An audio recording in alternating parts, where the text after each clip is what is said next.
everyone, it's August and today we are discussing the August monthly affairs. बहुत सारी चीजें हैं आज भी। ईरान इजराइल का जो वॉर है वो हमने डिस्कस करना है। हमने एक माइलस्टोन अचीवमेंट किया है, वर्ल्ड की पहली हाइब्रिड मोबाइल रॉकेट लॉन्च की है। अभी वक्फ बोर्ड की कंट्रोवर्सी है, ब्रॉडकास्ट सर्विस बिल का कंट्रोवर्सी है। ऐसे बहुत सारे पॉइंट्स है, बहुत सारी न्यूज है जो इस महीने हुई है। पेरिस ओलंपिक्स भी इसी महीने कंक्लूड हुआ है। तो ये सब कुछ मैंने बहुत अच्छी तरीके से इलैबोरेटली यहाँ पर एक्सप्लेन किया है ताकि आपको मेहनत ना करनी पड़े और सारी न्यूज, सारी analysis from the month of अगस्त आपको मिल सके। टाइम एंड अगेन मैं अपने कोर्सेज के बारे में आपको बताते हुए चलती हूँ कि बहुत इंटरेक्टिव वीडियोस बनाते हैं, अच्छी तरीके से एक्सप्लेन करते हैं, इन डेप्थ बताते हैं।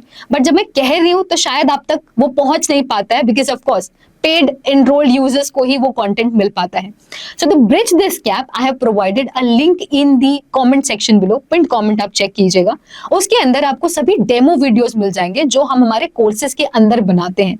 तो तब उस कंटेंट को देखने के बाद ये जो गैप हमारे बीच क्रिएट हो जाता है कि बोलने में कैसा कंटेंट है और सच में वो कंटेंट कैसा है, वो आपको वहां पर समझ में आ पाएगा।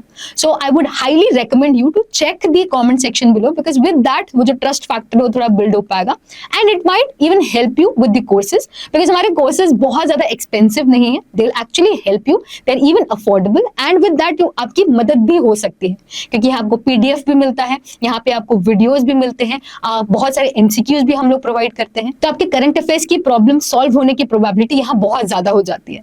So make sure that you do that after watching this video. Appointments में सबसे पहले है the first women director general of medical services. जब भी कोई फर्स्ट अपॉइंटमेंट होता है तो हमारे लिए इंपॉर्टेंट हो जाता है। ये है लेफ्टिनेंट जनरल साधना सक्सेना नायर। अशोक कुमार सिंह बने हैं the director general of employees state insurance corporation. Jay Shah के अपॉइंटमेंट पर काफी ज्यादा बातचीत हुई है and now he has finally been appointed as the chairman of ICC. Govind Mohan the union home secretary. TV Somanathan the new cabinet secretary, काफी इंपॉर्टेंट पोजीशन है। The managing director of the national housing bank Sanjay Shukla. The chairperson of UPSC Preeti Sudan. Challa Sreenivasulu Setty, he has now become the SBI chairman. Director General of Assam Rifles is Lieutenant General Vikas Lakhra. Governor of Jharkhand is Santosh Kumar. Satya Prakash Sangwan became the chef de mission of Team India for Paris Paralympics. And then lastly, the youngest Prime Minister of Thailand, Paetongtarn Shinawatra. National news में पहले बात कर रहे हैं the world craft city के बारे में जिसे रिसेंटली डिक्लेयर किया गया है by the world craft council. तो जितनी भी खूबसूरत सिटीज होती है जिनका बहुत ही रिच हेरिटेज, रिच कल्चर होता है, उनके कंजर्वेशन के लिए इन्हें ये लिस्ट जो है निकाली जाती है बाय द काउंसिल। अभी रिसेंटली श्रीनगर को डिक्लेयर किया गया है which is after Jaipur, Malappuram and even Mysore. तो अब इंडिया में टोटल 4 ऐसी वर्ल्ड क्राफ्ट सिटीज है। 2021 में यूनेस्को क्रिएटिव सिटी डिक्लेयर किया गया था कश्मीर को। तो इस तरीके के जो टैग्स होते हैं वो हमें याद रखने, उसकी पूरी लिस्ट हमें दिमाग में रखनी है। नेक्स्ट हम बात कर रहे हैं about the supreme court verdict on the sub classification of एससीज एंड एसटीज। हमें पता है इंडिया में कि रिजर्वेशंस मिलते हैं एससीज को, एसटीज को और ओबीसीज को भी। पर मैं आपको बताना चाहूंगी कि जो लिस्ट आती है ओबीसीज की, उन लिस्ट में से भी स्टेट को ये जो है हक दिया जाता है, ये पावर दी जाती है कि उन 10-12 जो भी ओबीसीज की लिस्ट है उनमें से भी कुछ को वो प्रेफरेंस दे सके या डिस्क्रिमिनेशन कर सके। इस प्रेफर्ड डिस्क्रिमिनेशन को कहा जाता है एज सब क्लासिफिकेशन। 100% किसी एक क्लास को या एक कैटेगरी को देना अलाउड नहीं है, बट सब क्लासिफिकेशन ट्रीटमेंट देना अलाउड है अभी तक for the OBC category. This was decided in the Indira Soni versus Union of India का केस ऑफ 1992। बट ये एससीज एंड एसटीज के लिए अलाउड नहीं था क्योंकि जब इस पर केस सुना गया in the EV Chinnaiah versus state of Andhra Pradesh का केस, तब हमारे सुप्रीम कोर्ट ने कहा कि this is a violation of article 40। तो ये था 5 जज बेंच का डिसीजन। अब जब इस पर फिर से डिस्कशन होना था तो 7 जज बेंच जो है बैठी है, फिर से इन्होंने फिर से इस पर बातचीत की और अब डिसाइड हुआ है कि जो Indira Soni versus Union of India पे सब क्लासिफिकेशन अलाउड था फॉर ओबीसी, अब इसे एक्सटेंड किया जाएगा फॉर एससीज एंड एसटीज। तो सिंपल बात ये है कि जो सब क्लासिफिकेशन मैंने आपको समझाया ये अलाउड है, अब ये माना जाएगा फॉर एससीज, एसटीज एंड ओबीसीज। फिर बात करते हैं वक्फ बोर्ड की, जो कि काफी कंट्रोवर्शियल रहा है, न्यूज में रहा है, प्रोटेस्ट भी हुए, इसलिए थोड़े से अच्छे से समझने की कोशिश करेंगे।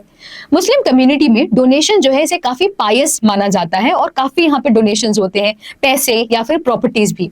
अब क्योंकि इसका मैनेजमेंट भी बहुत बड़ी बात होगी, इसलिए वक्फ बोर्ड बनाया गया था इन द ईयर 1954, जिसे फिर रिपील किया गया, रिकॉन्स्टिट्यूट किया गया 1995 में। अब तब से लेके अब तक इसमें कुछ ऐसे चेंजेस और ऐसे डेवलपमेंट्स देखने मिले हैं जिसकी वजह से अभी अमेंडमेंट्स चेंजेस लाने की जरूरत पड़ी।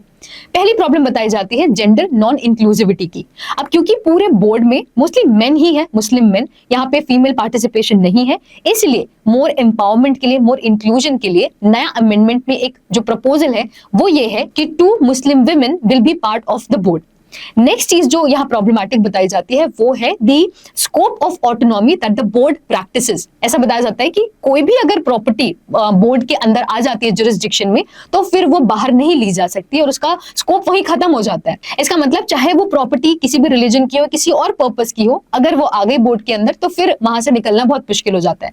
तो इस टाइप की ऑटोनॉमी पर थोड़ा रिस्ट्रिक्शन लाने के लिए भी नए चेंजेस लाए गए हैं। फॉर एग्जाम्पल बोर्ड में अब 2 नॉन मुस्लिम रिलीजन के मेंबर्स भी इंक्लूडेड रहेंगे, प्लस एक स्पेशल सेक्शन भी इंट्रोड्यूस किया गया है रॉन्गफुल डिक्लेरेशन ऑफ वक्फ का भी। तो इससे क्या होगा कि थोड़ी बहुत इस पर जो ऑटोनॉमी इतनी ज्यादा प्रैक्टिस की गई है वो रेस्ट्रिक्ट हो सकती है।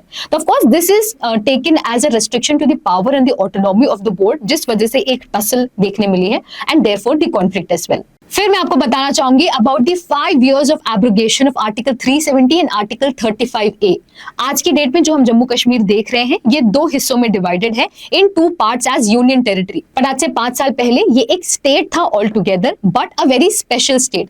स्पेशल स्टेट जब हम कहते हैं तो ये आर्टिकल 370 में बताया गया है कि ये एक टेम्पररी प्रोविजन था जिसके तहत स्पेशल कॉन्स्टिट्यूशनल स्टेटस दिया गया था to the state of Jammu and Kashmir. इससे ये बाकी स्टेट से थोड़ा अलग हो जाता है, अलग in the sense of autonomy, मतलब ये अपने हिसाब से अपने लॉज बना सकते थे accept in the cases of defence, finance, foreign affairs and communication. इनका अपना कॉन्स्टिट्यूशन था, इनकी अपनी परमानेंट रेसिडेंसी थी एंड इवन बाकी स्टेट्स के लोग यहाँ पर प्रॉपर्टी नहीं खरीद सकते थे। तो इस तरीके का स्पेशल स्टेटस दिया गया था to the state of Jammu Kashmir, जिसे 5 अगस्त 2019 पर एब्रोगेट किया गया, यानी कि रिमूव कर दिया गया। और अब जम्मू कश्मीर भी बाकी स्टेट्स की तरह ही नॉर्मली ट्रीट किया जाता है विदाउट एनी स्पेशल ट्रीटमेंट। सो इसके अभी 5 साल कंप्लीट हुए हैं और इसी वजह से सवाल पूछे जा सकते हैं कि आखिर ये किस चीज से रिलेट करता है, ये आर्टिकल 370 क्या था। इसके साथ आपको याद रखना है कि ये जो प्रोविजन है स्पेशल स्टेटस का, इसकी बात की गई थी इंस्ट्रूमेंट ऑफ एसेशन में।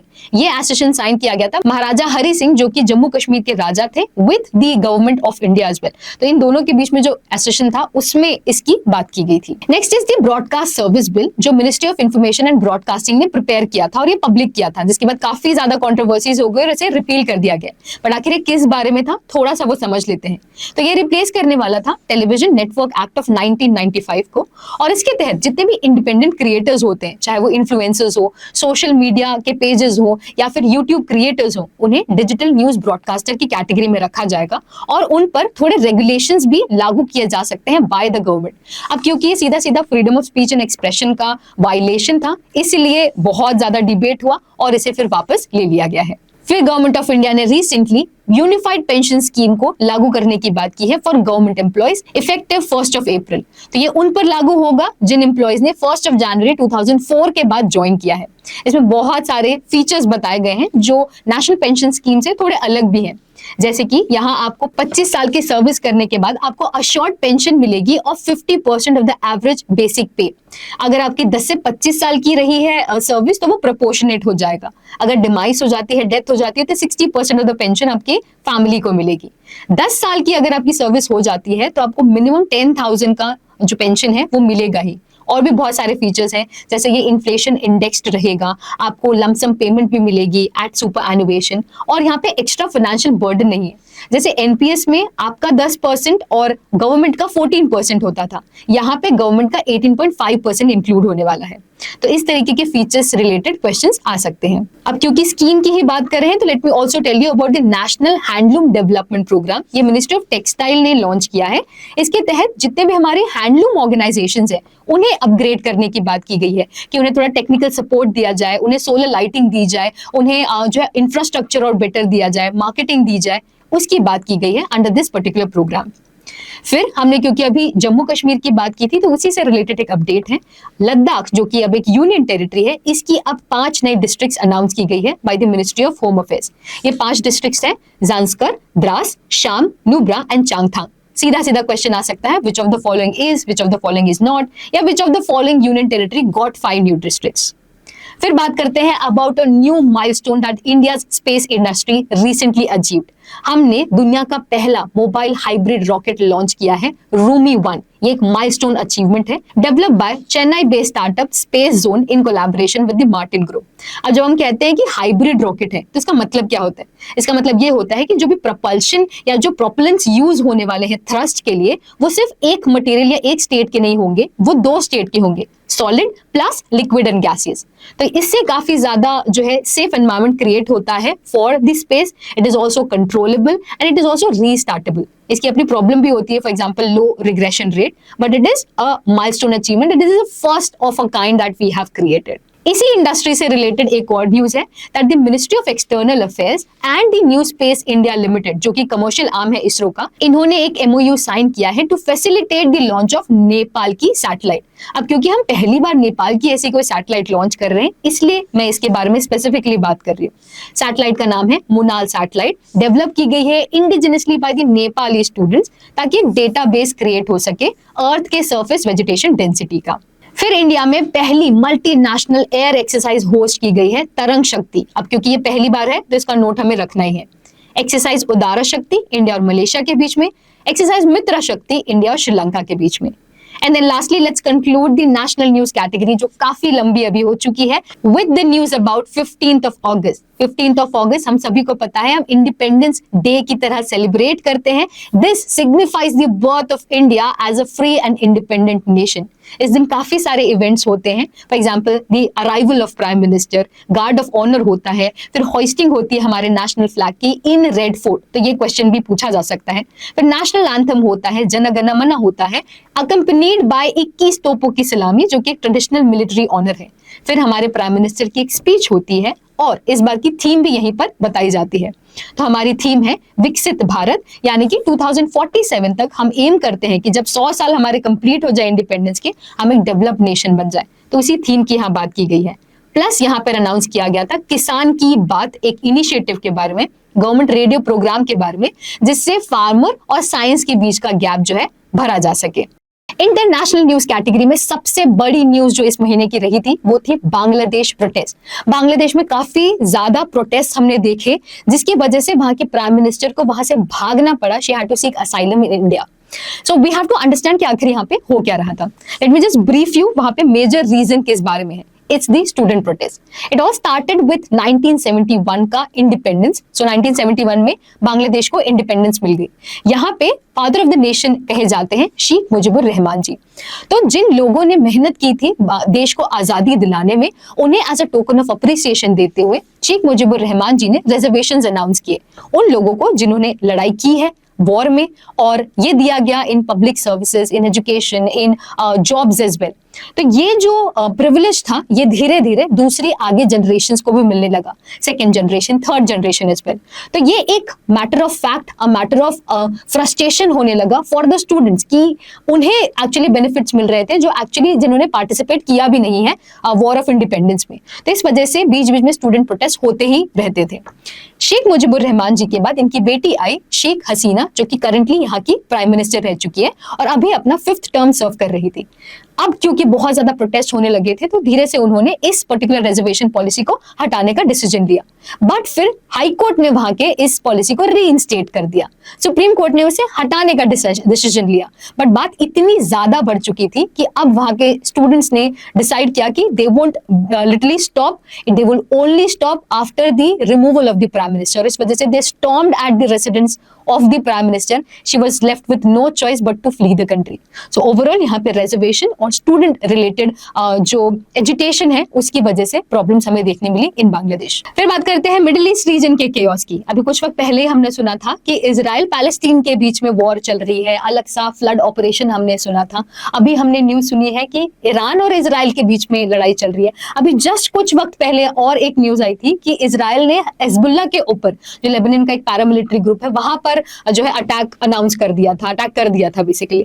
तो इससे हमें समझ में आ रहा है कि it's Israel against all the neighbouring countries. इसका जो मेन रीजन है वो मैं आपको बताना चाहूंगी। एक्चुअली बहुत वक्त पहले ये जो मिडिल ईस्ट का रीजन है वो पूरी तरीके से अरबिक रीजन रहा है। धीरे धीरे जब परसिक्यूशन होने लगा जूइश पॉपुलेशन का, धीरे धीरे जब राइज ऑफ जियोनिज्म होने लगा, तो इससे यहाँ पर पॉपुलेशन बढ़ने लगी। इसकी पूरी हिस्ट्री है कि कैसे जूइश पॉपुलेशन यहाँ पर सेटल करना शुरू की। इसका रिलीजियस्टिक रीजन है, इसके पॉलिटिकल रीजंस भी है, इसके पोस्ट वर्ल्ड वॉर रीजंस भी है, जिस वजह से जूइश पॉपुलेशन यहाँ इजराइल वाले रीजन पर सेटल करना शुरू की।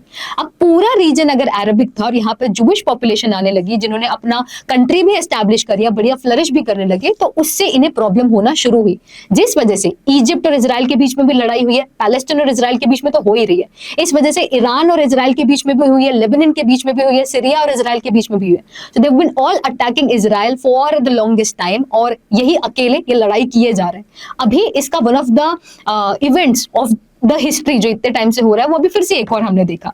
इस बार का जो ईरान और इजराइल का अटैक था ये इंपॉर्टेंट था, क्योंकि पहली बार ये शैडो अटैक नहीं कर रहे थे, पहली बार कन्फ्रंटेशनल लड़ाई हुई थी। इसके भी रीजंस थे कि इजराइल ने एक्चुअली ईरान के एक हेड ऑफ द मिलिट्री को अटैक किया था, उनकी डेथ हो गई थी इजराइल की वजह से, इट वाज सस्पेक्टेड, तो उसके रिटेलिएशन पे ईरान ने इन पर अटैक किया था। तो ये सीधा डायरेक्ट कॉन्फ्रंटेशन था for the first time.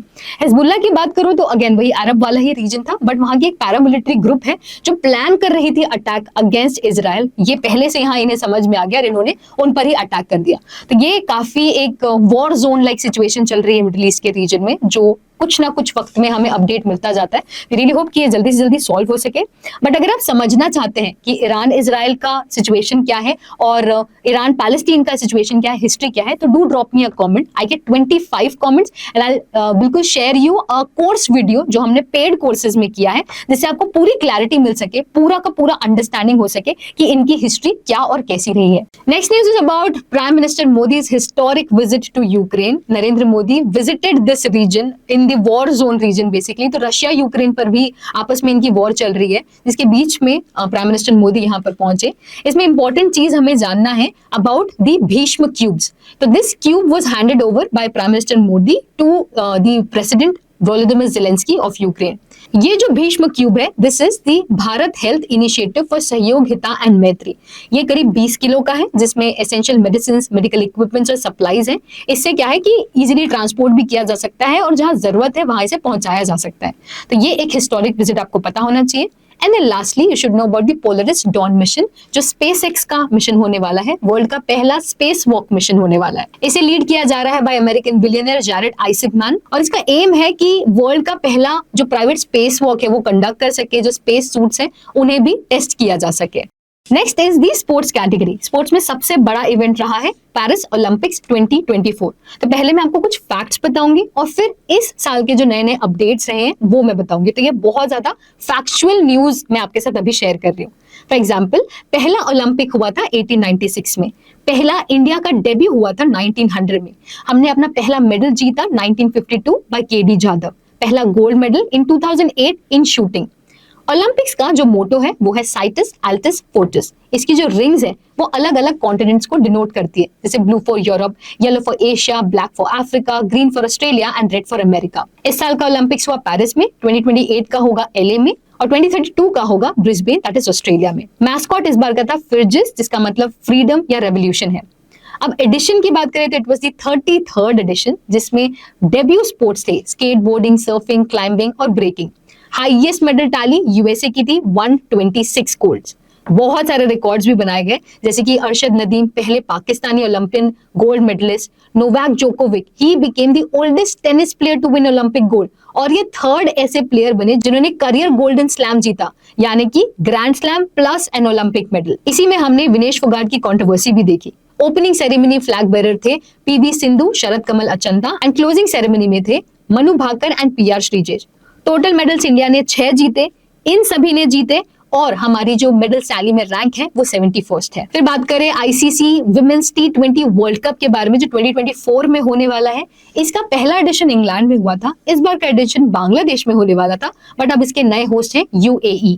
Current champion and the maximum title winner is Australia, 6 time winner. Neeraj Chopra की बात करें तो इन्होंने रिसेंटली अपनी विनिंग ट्रॉफीज में एक और एडिशन लाया है। Is won a silver medal in the Lausanne diamond league. First was won by और the gold was won by Anderson Peters. And then lastly आपने सुना होगा पहली महिला रेसर को जिन्होंने नेशनल चैंपियनशिप जीती है। हम बात कर रहे हैं नेशनल कार रेसिंग की। शी इज डायना पंडोलो, जिन्होंने सलून कैटेगरी में इस चीज को जीता। फिर reports and indexes. Global property index में real estate investment, performance, housing market, इन सारी चीजों को बताया जाता है जो नाइट फ्रैंक रिसर्च हमें बताती है। तो इसमें पिछले क्वार्टर में 26% इंक्रीज के साथ Manila has been ranked as number 1। और नेक्स्ट सेकंड नंबर और थर्ड में इंडिया की ही सिटीज हैं, मुंबई एंड दिल्ली। मतलब हमारे यहाँ काफी ज्यादा इन्वेस्टमेंट के रेट्स बढ़ते चले जा रहे हैं। Travel and tourism development index, very very important, release by the world economic forum. India का रैंक होता है 39th। इंडिया का रैंक आपको याद रखना है। प्लस टॉप कंट्रीज कौन सी है? USA, Spain and Japan. Bottom में कौन सी है? माली। फिर नेशनल इंस्टीट्यूशनल रैंकिंग फ्रेमवर्क, जो भी हमारे एजुकेशनल इंस्टीट्यूट्स होते हैं उनकी नेशनल रैंकिंग है ये, release by the ministry of education. Top institute है IIT Madras, next is IISc Bengaluru and third is IIT Bombay. And then about awards, companion of order of Fiji, ये हाईएस्ट ऑनर है Fiji का जो इस बार दिया गया है to India's president Droupadi Murmu. National geo science award, ये यूनियन मिनिस्ट्री ऑफ माइंस के द्वारा ऑर्गेनाइज किया जाता है। इसमें काफी अवार्ड्स दिए जाते हैं। For example the lifetime achievement award to professor Dhiraj Mohan Banerjee, या फिर national young geo scientist award to doctor Ashutosh Pandey. 70th national film awards भी ऑर्गेनाइज किए गए, जिसमें बेस्ट फीचर फिल्म दिया गया तो Malayalam film Aattam. Rishab Shetty won the best actor for Kantara. I hope you have seen the movie. It's a great movie. Then we have the Best Actress Award to Nitya Menon and Mansi Parekh for different movies. The Best Director went to Uchai's director, that is Suraj Barjatia. In awards की शुरुआत 1954 में हुई थी। Then about gallantry awards, इसे independence day या Republic day पर दिया जाता है। काफी सारे अवार्ड्स दिए जाते हैं for bravery and for sacrifice that the arm forces have made, जैसे कि कीर्ति चक्र, शौर्य चक्र, Paramvir Chakra, Mahavir Chakra. And now let's conclude the video with books का category and the important days. तो बुक्स में we have a book by Rajya Sabha member Parimal Nathwani ji called as the call of Gir. फिर 5 great revolutionaries of India, ये लिखी गई है एमपी भीम सिंह जी के द्वारा। Modi's governance triumph written by Tarun Chugh and the scientist entrepreneur empowering millions of women. This is basically an autobiography of doctor Kalpana Sankar. फिर days पर जब हम आते हैं तो 1 अगस्त को we see the world breast feeding day, the world wide web day, and then we move forward to the national handloom day, August Kranti day, ये इंपॉर्टेंट है, इसी को क्विट इंडिया मूवमेंट डे भी कहा जाता है, 8 August, Nagasaki day 9 August, then we have the ISRO foundation day and the space day, ये दोनों इंपॉर्टेंट है। इसरो वाला दिन है 15 अगस्त और नेशनल स्पेस डे है 23 अगस्त, क्योंकि स्पेस अभी काफी इंपॉर्टेंट है, therefore mentioning it. World lion day 10 अगस्त, इसी दिन है इंटरनेशनल यूथ डे और वर्ल्ड बायोफ्यूल डे भी। आज मैंने कोशिश की कि चीजों को थोड़ा अलग तरीके से प्रेजेंट करूं और बहुत ज्यादा एकेडमिक ना करते हुए थोड़ा एक्सप्लेनेटरी करने की कोशिश की है। तो अगर आपको ये अच्छे लगे हैं ये टॉपिक्स और इसका explanation, to let me know. बहुत सारी चीजें हम एक साथ डिस्कस करते हैं, तो I would want you to come back to these videos time and again. जनवरी से लेके अगस्त तक बहुत सारी न्यूज ऑलरेडी हो चुकी है, तो इन्हें रिवाइज करते रहिए, वरना जब तक एग्जाम आती है तो हमारे दिमाग से चीजें निकलना शुरू हो जाती है। रिविजन को और बेटर करने के लिए असेसमेंट सॉल्व करना या क्वेश्चन सॉल्व करते रहना भी बहुत ज्यादा जरूरी है। तो ये चीज हम हमारे कोर्सेज में करते हैं। पिछले 6 महीने में करीब 1000 से 1200 MCQs हमने कोर्सेज में अपलोड किए हैं। तो अगर आप हमारे कोर्स में एक पेड यूजर बनते हैं तो आपको वो डेफिनेटली उसका एक्सेस भी मिलता है, एंड विद दैट प्रैक्टिस बहुत अच्छी हो पाती है। So we make sure that you get to practise as many questions that are possible from that particular content. So with that I shall wrap today's video. मुझे बहुत मजा आता है इन मंथली वीडियोस को बनाने में, बहुत सारे न्यूज आप तब तक डिलीवर करने में। आपको इन वीडियोस को देखकर मजा आता है या नहीं मुझे कमेंट करके बताइए, लाइक करके बताइए, इसे शेयर करके बताइए। जितना हो सके, जितने लोगों तक ये पहुंचेगा उतने ज्यादा लोगों की हेल्प भी हो सकेगी, and it would also again motivate me. So yeah, thank you so much and I will see you in the next one.